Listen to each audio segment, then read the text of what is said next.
Hot కావాలా, sweet కావాలా, Rajahmundry centre జైల్లో సిప్పకూడు కావాలా, ముందే టెండర్ ఎడితే ఎట్టాగన్నా, ముందుంది నీకు మొసళ్ళ పండగేలే అన్నా, జలగన్నా జలగన్నా. అట్టాగే అంటారు, నేను ఇట్టాగే తాడేపల్లి ప్యాలెస్ లో చేకోడీలు తింటా కూకుంటాను అనుకుంటున్నాడు జలగన్న. కానీ ఎత్తి కొడితే ఏట్లో పడ్డట్టు 6 దెబ్బకు జలగన్న ముట్టి కిందికి నీళ్ళు వచ్చేశాయి. 6 దెబ్బ జలగన్న అబ్బా అన్నట్టుగానే ఉంది ఇప్పుడు వ్యవహారం. కోరి కోరి పిచ్చోడి చేతికి దుడ్డు కరిస్తే ఆడు పొర్లిచ్చి కొట్టాడట.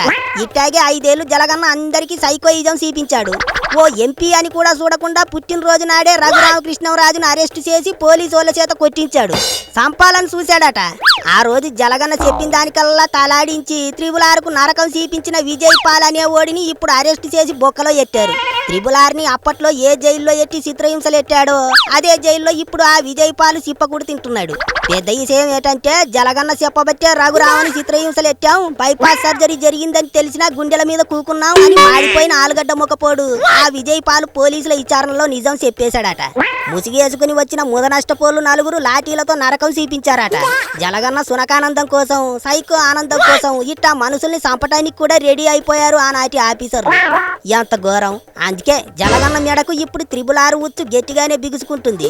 చేసిన పాపానికి రాజమండ్రి జైల్లో జలగన్న శిక్ష అనుభవించాల్సిందే, సిప్పకూడు తినాల్సిందే.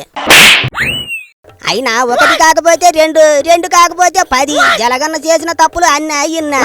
అధికారం చేతిలో ఉంది కదా అని కనిపించిన బొక్కలన్నింటిలోనూ ఏలెట్టాడు. కెలిగి వాసన చూశాడు. ఆడు ఈడు కంపెనీలు ఎడతామని వస్తే వాళ్ళ దగ్గర నుంచి 1000 కోట్లు లంచాలు తీసుకున్నాడు. కమిషన్ల కోసం సంకనాకాడు. రాష్ట్రాన్ని సంకనాకించేశాడు. ఆ కేసులన్నీ ఇప్పుడు జలగన్నని ఎంటాడుతున్నాయి.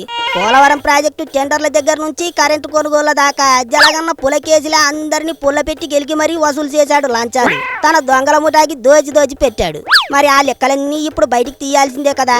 కర్ణుడి సావుకి 1,00,000 కారణాలన్నట్టు జలగన్నని బొక్కలో ఎట్టి ఈపులు చింతపండు చేయడానికి బొచ్చడి కేసులున్నాయి. అవన్నీ ఏమో గాని 6 కేసు ఇప్పుడు జలగన్నకి కంటి మీద కునుకు పట్టకుండా చేస్తోంది. తిన్న ఎగ్గు పప్పులు అరక్కుండా చేస్తోంది. ముందు జలగన్న చెప్పినట్టు తోకాడించి చెయ్యమన్నట్టు చేసిన అధికారులందరినీ లోపటేసి వాళ్ళను బండకేసి చేపను రాకినట్టు రాకి నిజాలన్నీ బయటికి తీసి అప్పుడు జలగన్నను బొక్కలో ఎట్టాలని ప్లానింగ్ చేశారట. ఇప్పటికే అరెస్ట్ అయిన ఆఫీసర్లంతా జలగన్న చేసిన లంగా పనులన్నీ విచారణలో చెప్పేస్తున్నారు.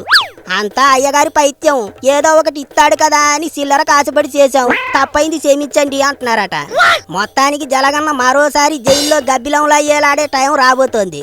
36 లక్షలు విలువ చేసే కుండీలో కక్కూసు కూకునే జలగన్న మరి జైల్లో ఎట్టా కూకుంటాడో ఏటి చేస్తాడో అనుకుంటున్నారు ఇప్పుడు అంతా. ఆ ఆర్జీవిని జలగన్నని ఒకే జైలు గదిలో ఎడితే ఇద్దరూ కలిసి సైకో కథలు, పేదాత్మకథలు కలిసిమెలిసి రాసుకుంటారు కదా అనుకుంటున్నారట ఇంకొంతమంది.